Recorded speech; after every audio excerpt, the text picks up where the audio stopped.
A part of our awakening is when we feel like everything is stuck, not working, purposeless. There's a whole host of negative feelings that can feel like there's just no way forward. Well, what if this is the beginning of you discovering and exploring life in a new way? And how about creativity being the most powerful way in which you can start to connect to that exploration and discovering the whole new life that's available for you? Well, in this episode, we are going to meet a wonderful woman, Deborah Weed, and that is her message and her gift, and a beautiful example of how to really be in your power in your life by being the creative life force energy that wants to flow through you. Enjoy. Allow your heart to listen.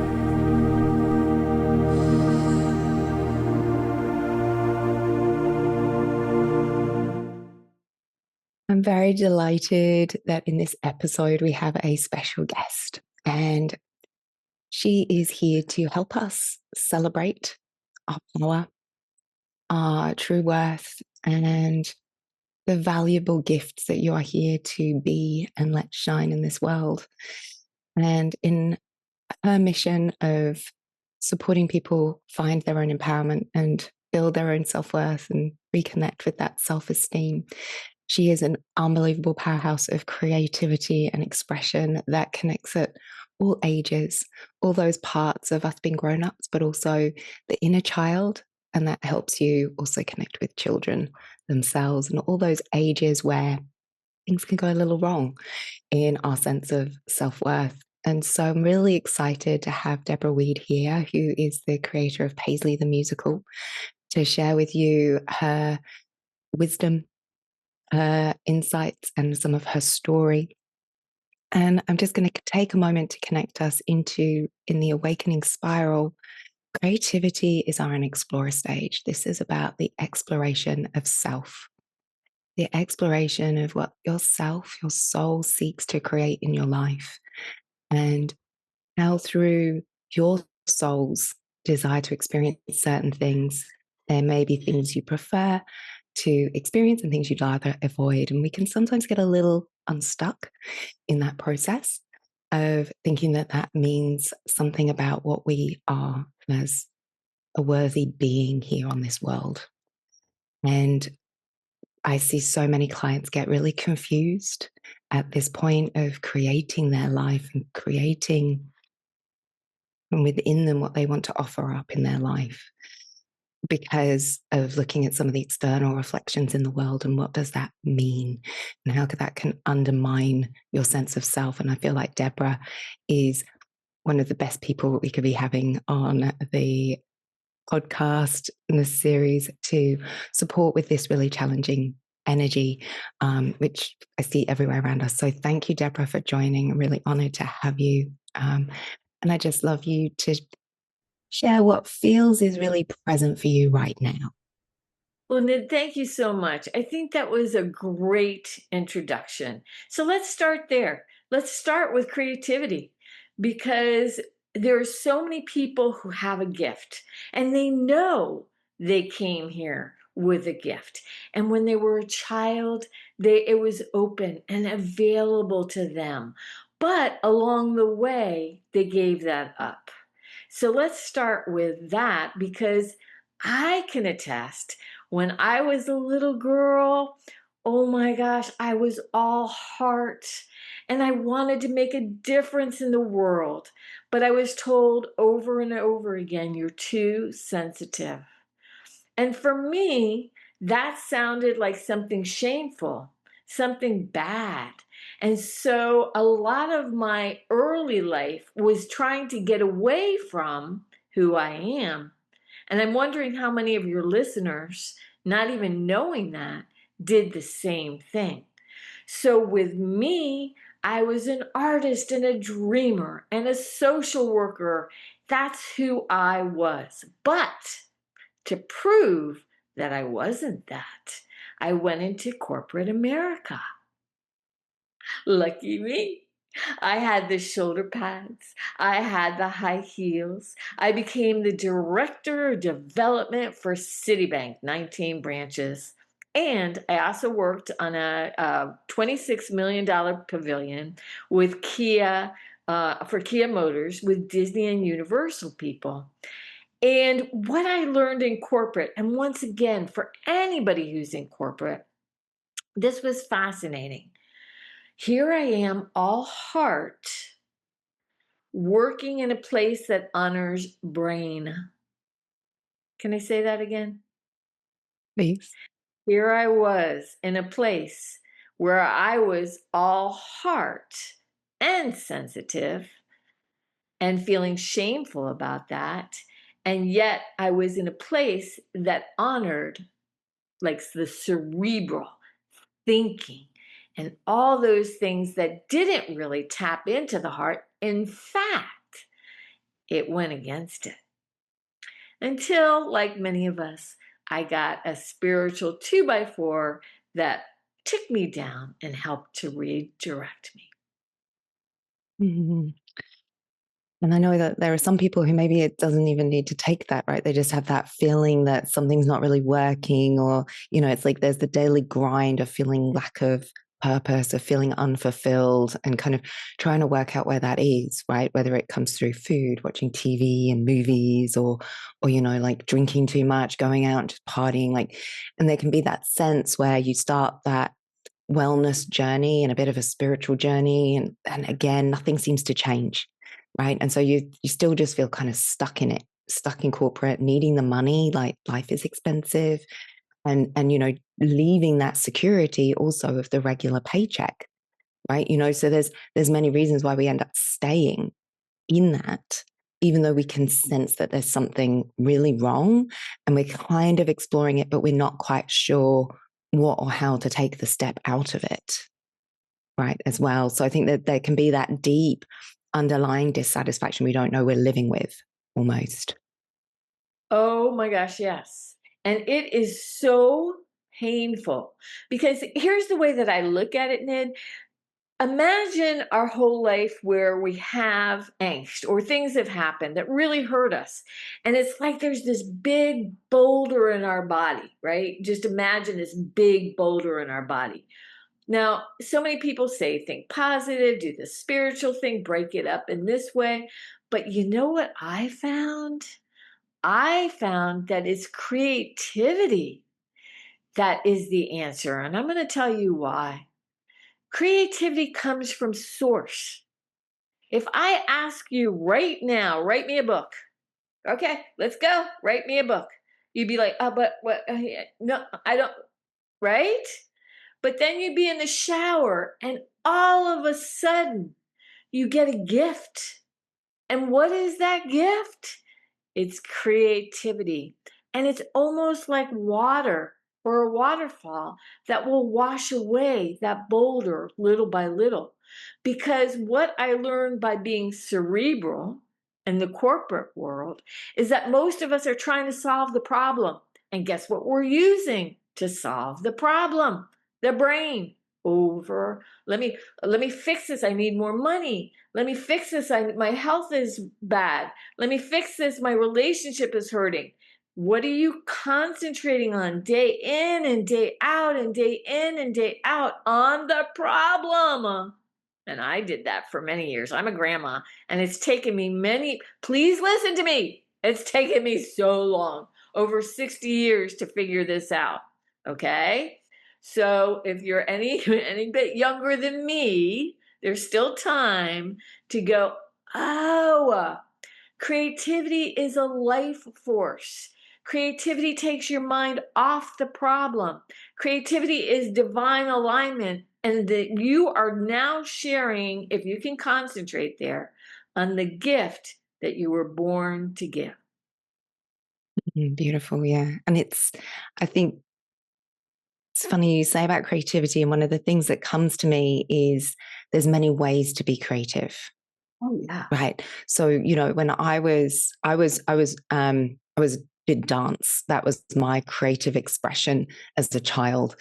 And I was always terrible at art. So if you'd have said to me, like, be creative, go do something arty with my hands, I was always really terrible, right? And so it's not that, and I'm still terrible, trust me. Like, my stick figures are like still a disaster.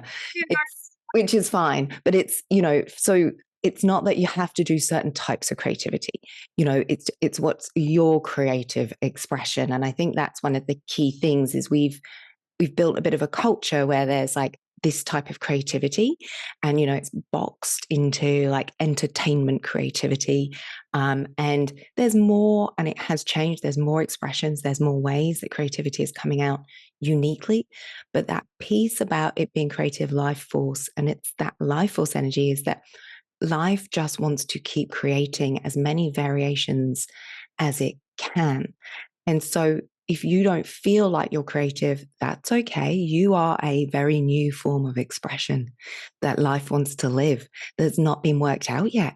And that's what you get to be, is like someone who doesn't tick the boxes of arts. Like, awesome, good. Like, what do you want to create? And how could that be different? And again, it doesn't come from the mind. It just comes from exploring, being curious, right? And letting that unfold into something else. That is so brilliant. What you said is absolutely so brilliant and so true. Because creativity, I have somebody that came to clean the house. She loves to clean. I've never heard of anybody that does that. She loves to clean. That's her source of creativity. Because creativity, for me, creativity is just, what is the gift that you are here to give? Is it cooking? Is it cleaning? Is it, oh, I want to just make my house beautiful? Is it that you love to make chocolate chip cookies and that just gives you joy? It's that thing that lights you up. That's really, it's not creativity. And you said it so perfectly. It's just something that you're working towards. Long time ago, they had The Apprentice, right? Where you could come in and you'd say, hey, I want to be a dancer. So you learn with a dancer, and you learn and you learn, and you're cocooned. You're cocooned until you're ready to fly. But in our day and age, we don't have that. And so we go into what we think other people, we go, okay, let me stop here. This is so important. Please hear me. Please hear me. There's a difference between self-esteem and self-worth, and it's huge. We got to start there. Self-esteem is things when you do something, that's self-esteem, where I can say, I was the director of development for Citibank. Cool me. Self-esteem goes way up. But what happens if that thing that I do is gone? I personally was in bed with a misdiagnosis for 3 years, and I learned full well that self-esteem wasn't going to get me anywhere when I couldn't move. So I had to discover for myself that self-worth is what we say, not what anybody else says. Nobody can say what our self-worth is. A lot of times we look to other people to say how much we're worth. That's not it. We get to say, I'm worth so much because I'm here. God created me, or whatever you believe, however you make that work, and I'm here for a reason. Tap onto that, the self-worth piece, that I'm here for a reason. It doesn't need to be, I was very much brought up with the belief that, kind of from the Christian value of, you're here to do a good thing and to leave a legacy, and it's important that you do that. Yes. And for me, that was very confusing because it put too much pressure to like then do like worthy things in the external world that other people would go, yes, you're doing a worthy thing, rather than what built my reputation was my yoga nidras, which I just, it helped me. I wanted to give them out for free because it was so healing, and it opened up my subconscious to recreate me and who I was in a relaxed, restful, meditative state. And that then transformed my ability of how I could show up in life. And for me, it's who I am that is the creative expression.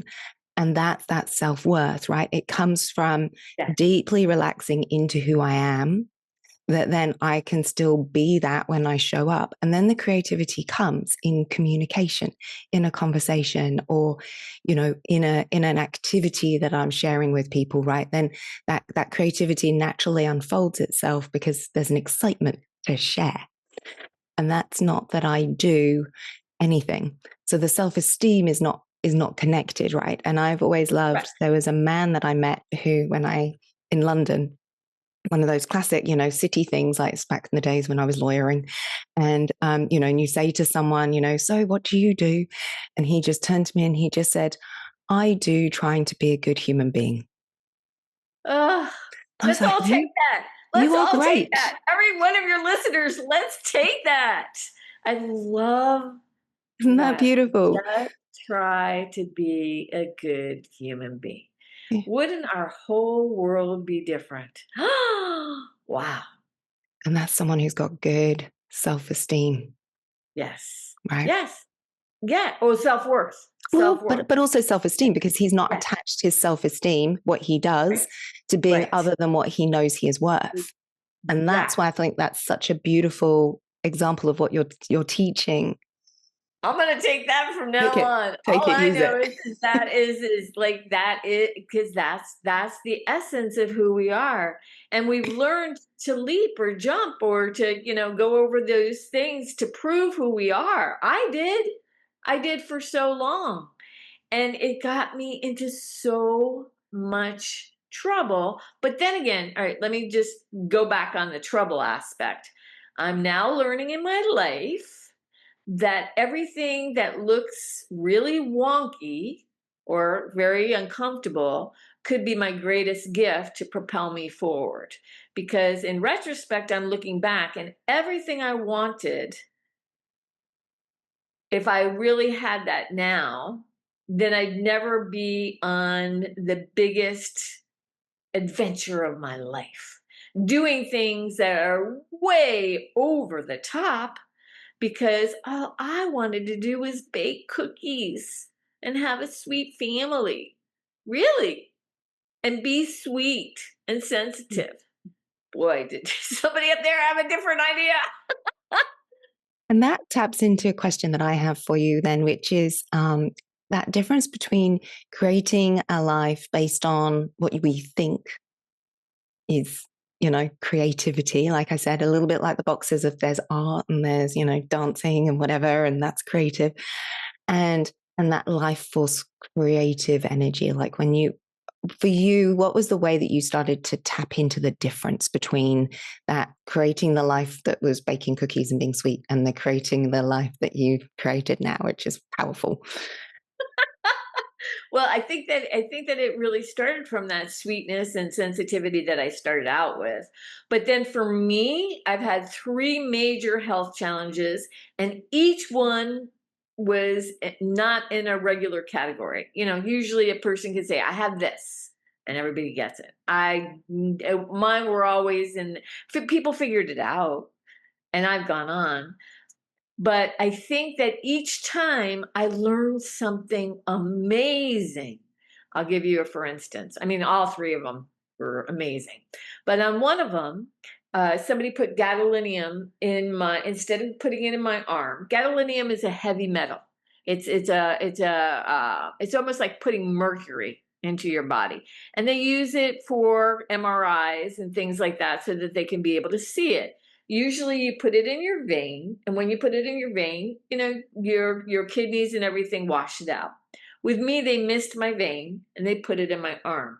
My arm swelled up really big. So now if you can imagine walking around with this huge toxicity, not knowing what's going on, feeling like you're dying, and you're a mess. So, but three stories I have that are very powerful, but this all of them are very powerful, but this one's kind of cool because I go to an acupuncturist, and the acupuncturist is working on me and he's working on me. We're not getting anywhere.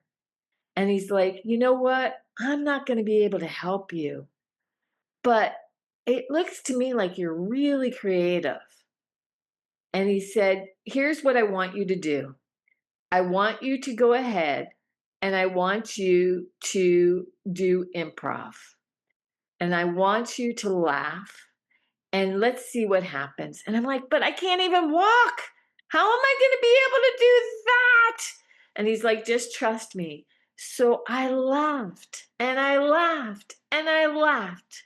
And where some people are still struggling because they had the same thing as me and they might even be died, I lived because he went in a different way, and my creativity and my laughter is what saved me. Improv. I love the I love the suggestion of improv to make you laugh. That's fabulous.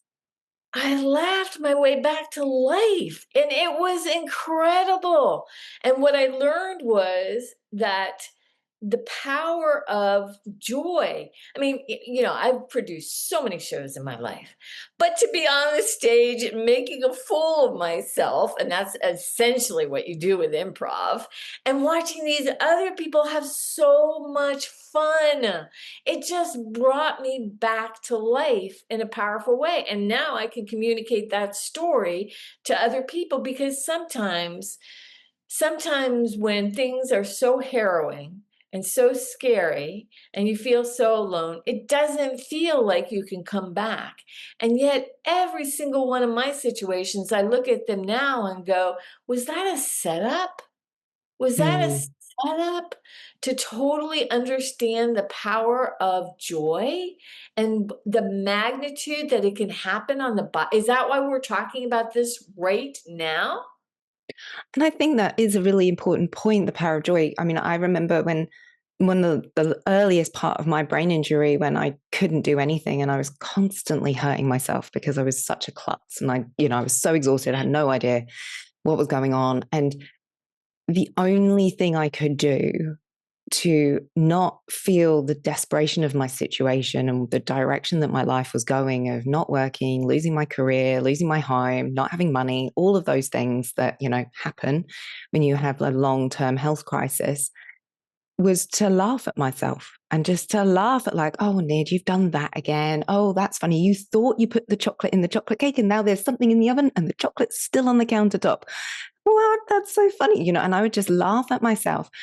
And it was the only way to shift that darkness, I think, that otherwise we can fall into. And it's when we take things so seriously, and if we can find the kind of the delight, I think it's, from a spiritual perspective, it's like the cosmic joke. We take everything so seriously here on earth, and everything's so meaningful. It's got to be so, the intellect. That intellect, And like, the problem. Everything's spiritual. a problem to be Yes, solved. Everything's got to, like, we're all like, yes. and it's the.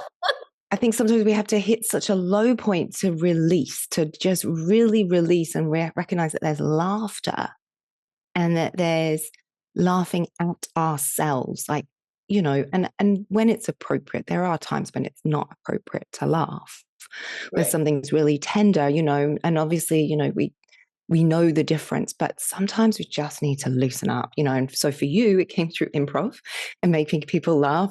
For me, it was just like relaying myself to myself and just laughing at the things that I was doing. And if someone asked me how my day was, I would just, like, laugh at it, because we have to Let me find tell it. you. It was low. It was really low. It was like down in the bottom. Would you like a bar of chocolate? I think it's on the counter. Oh, yeah, it was many, many, many moment like that. That was just the simplest one to explain. But it's so beautiful when we recognize that's creativity. Creativity touches an emotion, right? And it can make you laugh. It can make you cry. It can, it brings things out in us. Yes, and so important, so essential, especially with somebody going through anything for that matter, because I know how you can feel shame and you can feel like you're off course and you can feel like, why is this happening to me? You know, I remember Nid saying to God when things were really rough, but all I wanted to do was good. How can I be on the sidelines? How can I be on the sidelines if all why would you do that to me? Because all I wanted to do was good. And then my dad was like a Yoda dad, and he would come up with these amazing things. And this is one of my favorite stories. So one of the stories is like, I'm in angst and I'm like, I helped all these people, my friends, they've gone on, look at them in the world doing these amazing things. And here I am on the sidelines with this heart of gold. What about me? And my dad said, I love you, my daughter. And what I want you to do is I want you to get a bowl of water and I want to get some food dye. Now, this is how my dad thinks. I'm like, oh, Dad, don't you understand the angst that I'm going through? He's like, get the bowl of water and the food dye.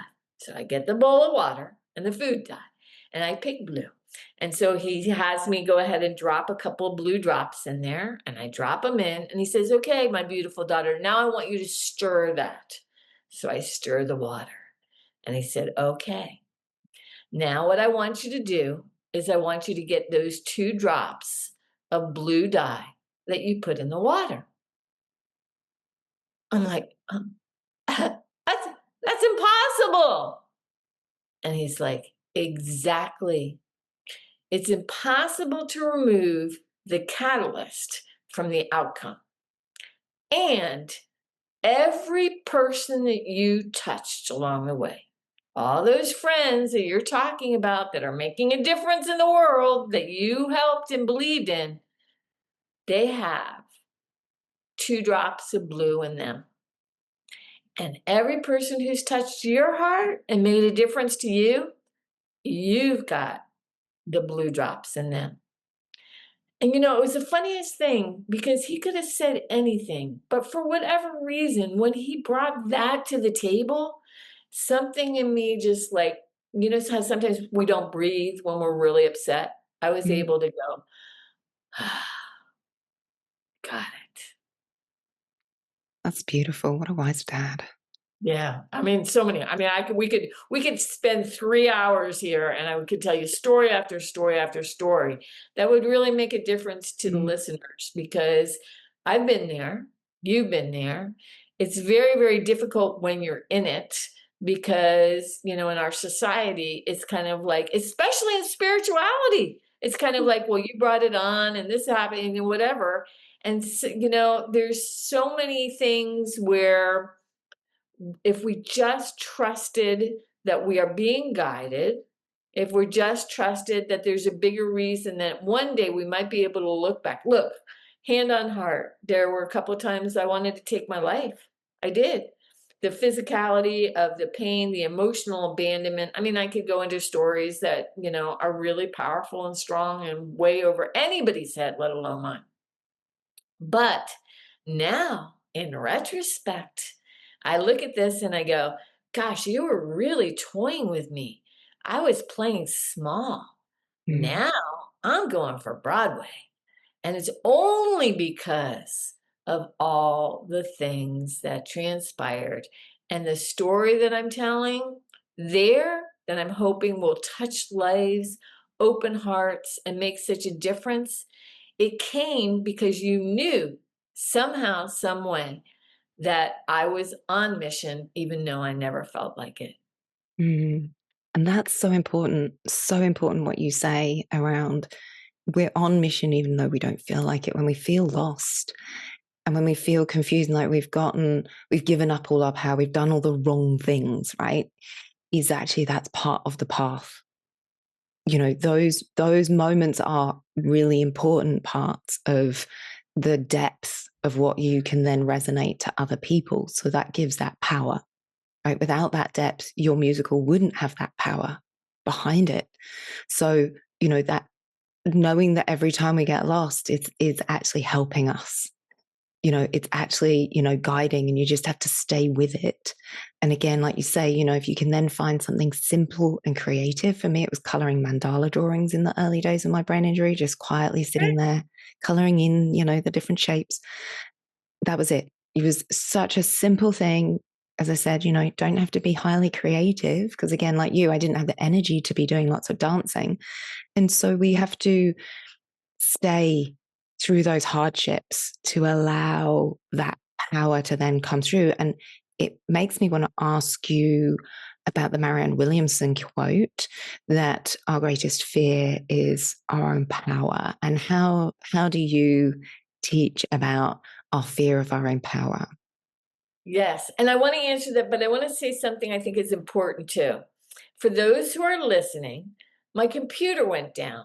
I am now sitting in a very different place with the wrong lighting, looking at myself going, look at the lighting, which would make me look better. And I don't. And I'm thinking to myself, this is exactly an example of what we've been talking about. Part of me, the ego, is like, let me shuffle. Maybe if we, do this. But no, the conversation is so rich that I'm willing to sit here with all kinds of light sources on my face You and look like an go, angel. this is the heart of us. This is an example of us, of all of us. Let us be with the highest of what's being communicated rather than how we look. Okay, now I can answer your question. Thank you. And you look So, like an angel yeah, in the but light now. it's like, I'm looking at it going, gosh. Anyways, my whole musical is about this. Paisley the Musical, the golden thread in this is the whole idea of giving one's power away and how to reclaim it, because I am an expert at that. I have given away so much power, and I truly believe that we don't get stuck because of fear, but we get stuck because we've given away our quills or power one by one. And I do believe exactly what Marianne Williamson said. I mean, in my cells, that when it comes down to it, we don't even know we're that scared. It doesn't make sense. It's an oxymoron. But at the same time, if we did it our way, if we followed our internal guidance, that's where the true power comes in. But we keep on thinking that the power is going to come from somebody else, or belonging, or being loved, or what other people think. And that's where we're missing the mark, at least from my perspective. It's only when I have said, I'm doing it my way. The musical, I mean, like, it's crazy the way that I'm doing it, but I'm doing it my way. And it feels so good. And that's the power, right? It makes you feel good. It makes me feel so good because I know that I'm not being guided by myself. I know that I'm being guided by spirit, because everything that's happening is happening like brilliantly. I'll give you a for example. Usually when you put together a musical, you need 14 to 40 million dollars. The kind that I'm putting. It's kind of like in the wicked realm. Yeah, I saw your eyes. It's kind of in the wicked realm, magical realism, right? And there's a way that you do it where you have a producer, you shop it to a producer and investors. Then you may take 7 to 10 years. You polish it, you do the script, you do the music, and then all of a sudden you keep it behind closed doors, and all of a sudden you bring it out into the world. Well, I'm a grandma. I'm a little bit older. I don't have 7 to 10 years, number one. Number two, I don't have 14 to 40 million dollars, but I got heart. And boy, do I have a story to tell. So for me, I want to do it differently because I've looked at a lot of models, and the music is so powerful. So I'm going to put out a 5-song album and have people fall in love with Paisley. And you can buy it for whatever you want, $1 or 14 million if you like me a lot. And then we'll see what happens. I'm out there talking to people, sharing the story, and everybody's like, where, when you hear the storyline, it's like, where can I see this? What can I do? Because it's almost like this is for the people.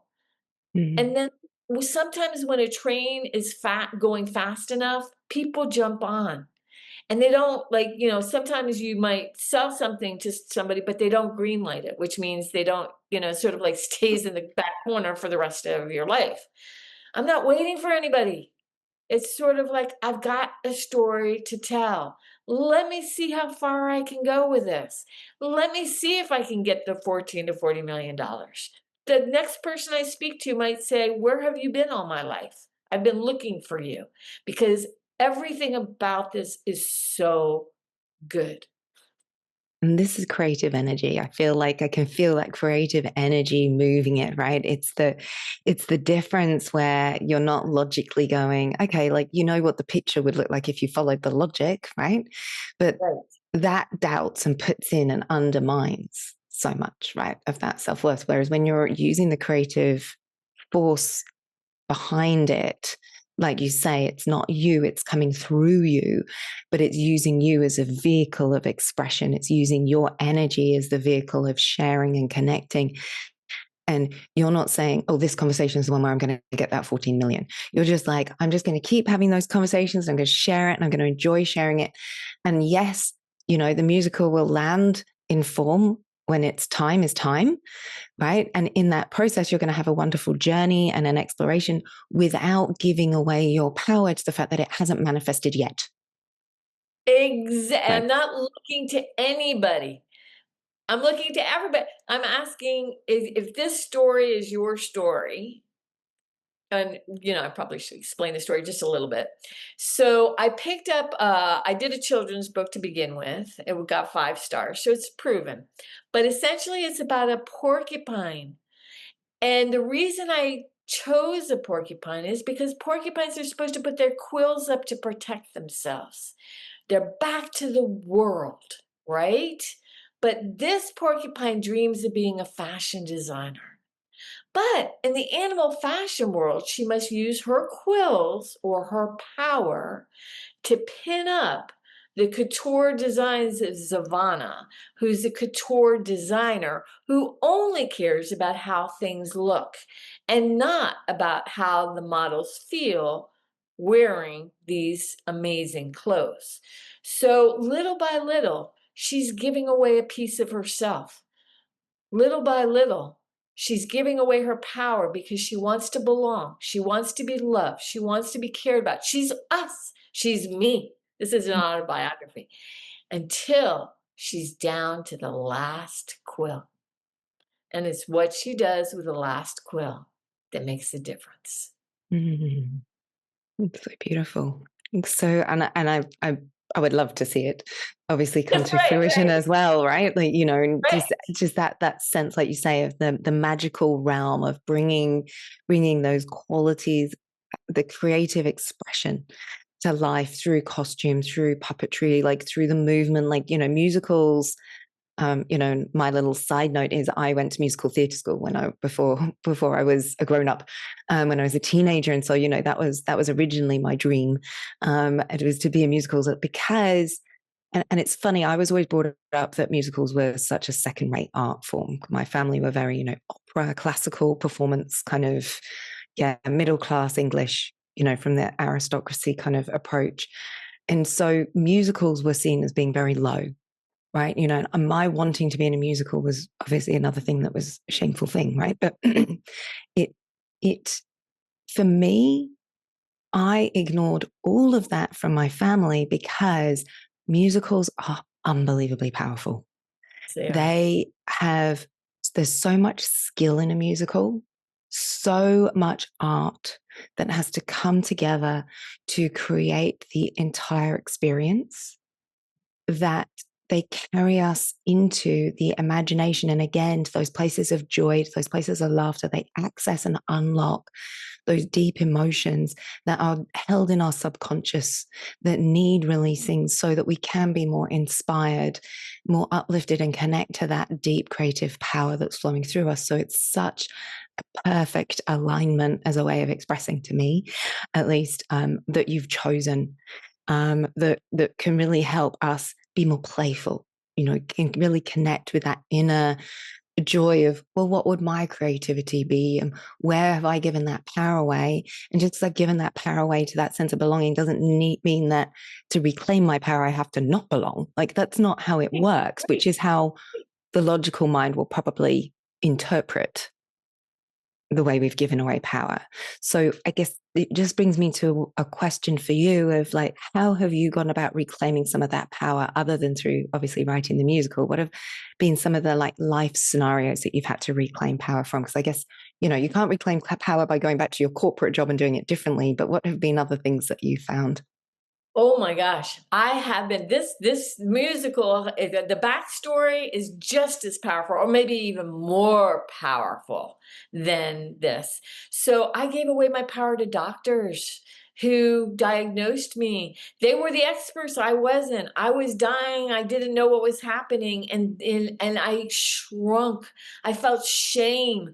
If you have something, let's say it's long COVID, and you're just trying to get better and you're just trying to live your life, and you go to a doctor and the doctor tells you it's all in your head or this thing or that thing, they could be wrong. You're giving it and you shrink and you give away your power. And now, oh no, no, no. I know my word. I, when the world questions you, right? You start to, I'll speak for myself. I questioned myself. I came to a point where I got so weak that I questioned myself. I don't do that anymore. No matter what anybody says to me, I don't care if they're, well, maybe God, but everybody else, think what you want. But my integrity is clean. My word is good. I mean well. So you can come up with any narrative about me that you choose. You can say whatever you want, but I know where I stand and I stand firmly. Gosh, there's so many instances lately where I have been absolutely positively reclaiming my power. There's one person I've had an issue with who is kind of a love-hate relationship. And that is I'm with my second husband who just passed away. My first husband, there was a lot that happened between us and he remarried. And when he remarried, he told this woman who's really sweet and wonderful things about me that were untrue. And she then, from my vantage point, from my narrative, allowed some of those things to happen with my son, her bonus son, and it was very painful.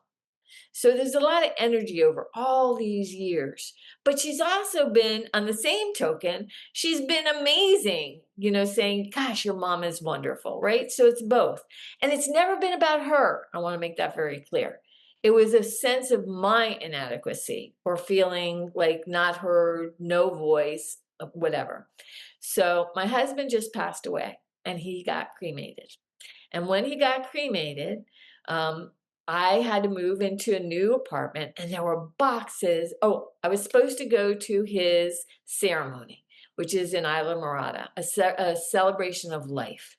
And two girlfriends were supposed to go with me and they both canceled. And I had this big hotel room, amazing, gorgeous, that I'm supposed to go down with to. And guess who comes to the rescue? This woman. And she says, I'm going to take you down there and I got you. I'm like, okay, cool. Cellularly, there's still stuff. I mean, we get along, we see each other, but there's still things deep in the cells, right? Deep in the cells. So she comes to my apartment and we're supposed to take the ashes down to Isla Morada because I'm supposed to scatter them in the ocean. And here she comes and they're in boxes. And I don't know what box is. And I have physical things where I cannot go through the boxes. So here she comes up into the condo and she's going through these boxes and throwing the boxes, and the boxes look like a hurricane all over the place. And we can't find my husband. And at first, I'm thinking, I'm laughing. This is funny. I mean, who says you've lost your husband and you can't find him? But then I'm thinking, but then I'm starting to get really panicky and crying. She goes downstairs. I find him. I'm like, okay, we're good. Then after that, what happens is that we have to go through a rainstorm like I haven't seen in Florida. The rain is like hurricane, and she's driving. I can't drive because of an injury. So she's driving, and it's like the rain, and we're having fun. We're actually having fun. It's good. And it's like, okay, this is interesting of how bad the rain was. So then we get to Isla Morada, where we're supposed to be, and David, my husband's ashes are in the car, right? Go out to dinner, we celebrate, things are fabulous. We get back in the car, we get back to the hotel, and she's like, she's like, do you think we should bring him up to the room? I'm like, well, I don't know, because I'm going to meet our sons down here. So he's locked in the car. We go up to the room. She can't find her keys. David is now locked in the car. Nid, I have now lost my husband twice, and my sons are not going to appreciate this at all. I watched this woman say to me, oh, I'm getting tears. This woman say to me, I'm going to get him out of that car. I'm not worried about the keys. I am getting him out of that car. And I was like wanting to be up with her, trying to find her keys. We call everywhere. We can't find her keys. It's a disaster. And then she tells me, you go to sleep, because she knows physically I've got some things. You go to sleep, and I got this. I wake up the next morning. David's ashes are on the table. I go out in the morning, first thing at 5 o'clock in the morning. And there on the beach, I see something that I had not seen before. And that was a little tractor that goes over the sand so that no footsteps will be seen when the new people come in. And I got it. I got it. I was like, oh, David, you are up to some hijinks. This is what forgiveness looks like. You have just shown me and created all this havoc. So, knowing this, now the keys are still gone. We still haven't found the keys. I go to this, person, and I tell her my story from my heart. And I just say, hey, this is what happened for me. This was my narrative. It was in my cells. And she wanted to stop me because it was negative and she didn't want to hear it. And I'm like, listen, you have to listen all the way through, because this was in my cells and it had nothing to do with you. It was just my perception and my pain. And she listened at that point, she listened full-heartedly. She got goosebumps all over her body. So did I. And at first she's like, yeah, but how can this be a miracle? I'm like, I know my husband. So many miracles have happened since he passed. This is all a setup, this whole thing. Because if I hadn't seen you twice try to rescue my husband, go through the rain, stay up all night, try to find the keys, and say that the only thing that mattered was him, and my two friends who were supposed to come couldn't come for legitimate reasons, what is this? And so anyways, to end the story, she got it, I got it, and my daughter-in-law came to look for the keys, and it ended up in the most illogical, impossible place of all.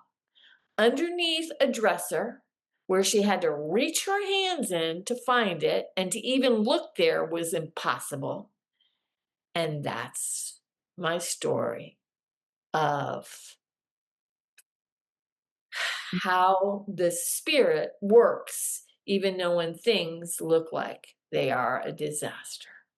And you reclaimed your power, right? Yeah. And it was done We all through, reclaim our it power. was all, but exactly, but your acknowledgement, that forgiveness, and like asking her to hear you, is that all of you got to reclaim that power in that process, which is really beautiful, because we don't always get to have those moments of forgiveness, right? When we realize our perception has to change. And I think that two things you've said that to me are really important to acknowledge, that are a part of exploring our creativity and our desire to create in life, is that, like you say, you always have a dream when you're a little kid to create something, right? But our creation changes, our desire to create and what we create changes as we grow and we evolve. And so, with that, our perception has to change. Yeah. And a miracle happens when we change our perception to one of love. And that is what forgiveness gives us, is it gives us the capacity to realize that our perception is outdated and that a new perception is being called forth to serve us. And each time we can do that, we reclaim power. We Yes. reclaim our power of more love, not whatever the other thing was prior to that. Or maybe it's just more love because there was already love there. But it's just that our heart has opened and we can have more now. And then we can have more. And so it's not that there's ever, I'm done with forgiveness. It's not that you're too small because you're still forgiving. In fact, it's only your larger heart that helps you do that and lets those miracles come through. And it's that forgiveness of you stepping in and opening bigger power for both you and that other woman, that miracle really happened, right? And so it's such a beautiful story of how that works. And that as we are creating, that's what we're constantly being asked to do, is to forgive ourselves for those perceptions, to create anew. And then another day we create anew with new perceptions.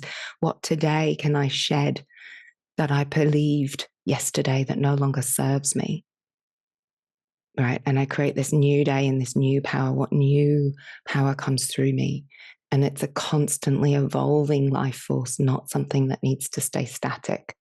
And, I've created my book. It's done. That's it. It's over. Right. We're too finite sometimes. And that finity is what limits us. And that's when we start to give away our power a bit as well. Exactly. Right. Exactly. And on the way back, we had so much fun. I was to her, oh my gosh, my ex-husband knows how to pick women. And we became, like sisters. And that will never change. It went that deep. So I think, this is an example. If I had been maybe 10 years ago, I would be telling you a whole different story. I would still hold the judgment. I wouldn't have seen this as a setup. I would be like, I'd be coming to you going, I lost my husband and I don't know what to do. But the way that it worked, I was kind of like, David, you're really good. You know what's hurting me, and you want to make sure that I am a clean vessel, that by the time that I get where I'm going, and when we were at this celebration of life together, laughing, holding hands, I'm sure the other people there were going, what happened? What is, you introduce somebody and it's like, a whole different. So like I said, it was a longer story, but you're actually the first person to hear it because it just happened this weekend. Oh, thank you for sharing that and sharing that with our listeners, because it's a powerful story and it has so many important components that we meet when we are in this creation of life, right? And what we like and what we don't like and how we respond to things and all those interpretations that you've had and that we have. And like you say, you can see the evolution of that relationship. And so that gives such a powerful example to those listening of creative energy and how it keeps growing and it keeps unfolding. And so we can release again some of that seriousness of, oh, I'm repeating this again, or I didn't do it properly last time. It's like, no, you're just getting bigger. You're just getting more power. You're getting more creative, and that's so exciting to me, I think. And I hope to other people that it becomes exciting too, because I think when you're in that energy, it feels it, and you feel the joy for life and to create your life flowing through, and that's contagious for other people to jump onto and want to be a part of as well. Yeah, and if you're, everybody who's listening, if you can understand that sometimes the worst things, because that was really bad.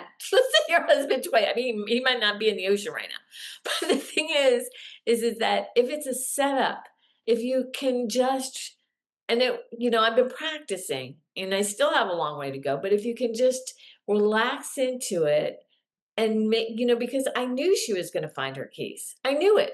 It was a knowing because the story had to come full circle this had to have closure before she was going to be able to drive us home.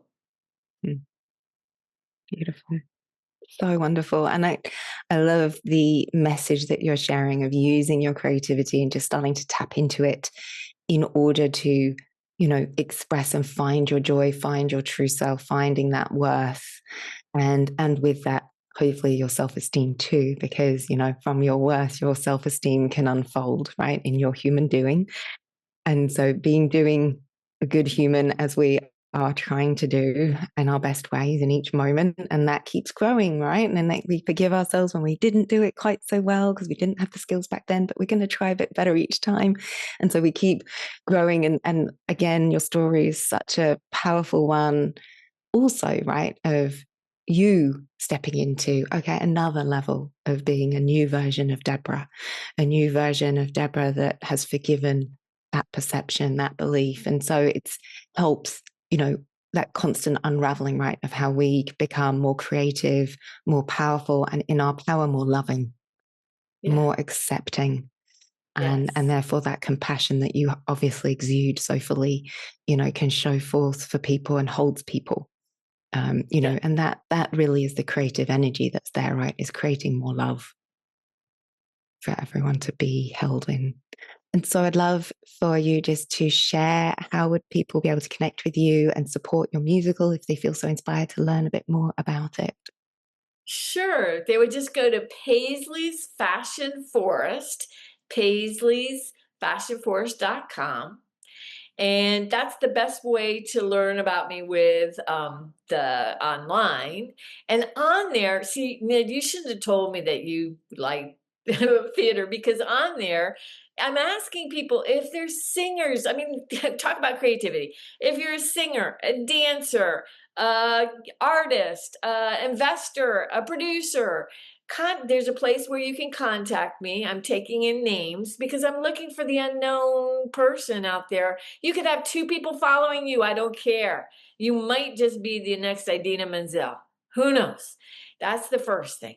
And the second thing, as far as Instagram, they just go to Deborah.Weed, Weed, and they can find me there and kind of follow the journey. And let's just see, can she make it to Broadway with the musical? I do believe it. Everything that I'm seeing, I know that it needs to be out there with everything of my being. But I want to take people's hands. Let's all go together because it's a universal story. Just Beautiful. talk about it. And I'll pop those links below so people can find you more easily as well. So they can be in the show notes, so no worries. And thank you so much, Deborah, for sharing your story and also the most recent story, and also your powerful wisdom and teachings that you're sharing, and just the creative enthusiasm and joy for life that you exude. That in itself is the real power, right? And I think if someone's ever afraid of their power, you are such a living example of how power is nothing to be scared of. In fact, it's something that you want to celebrate and you want to invite in. This is what power looks like, right? True power, not the false power that we're confused with media, with money, and with those systems that we see of where there's power not being used appropriately. Is that true power? Someone who's living in their real power is someone like you, Deborah, who is joyous, who is creative, who is expressing and following her love and her joy, and following those miracles and letting them happen, and listening and embracing those moments where you realize that there's a shift that you're taking in that journey, so you can open up and share more of that joy and love. And that's real power. And that's the power that's calling each of us. So no one be afraid of it. See Deborah, see that light, and step into enjoying being you, who you are, and what you're here to celebrate. So thank you so, so much, Deborah. Really grateful for your time.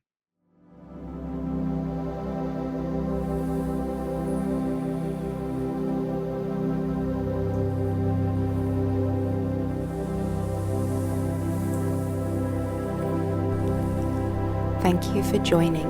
Have a wonderful day.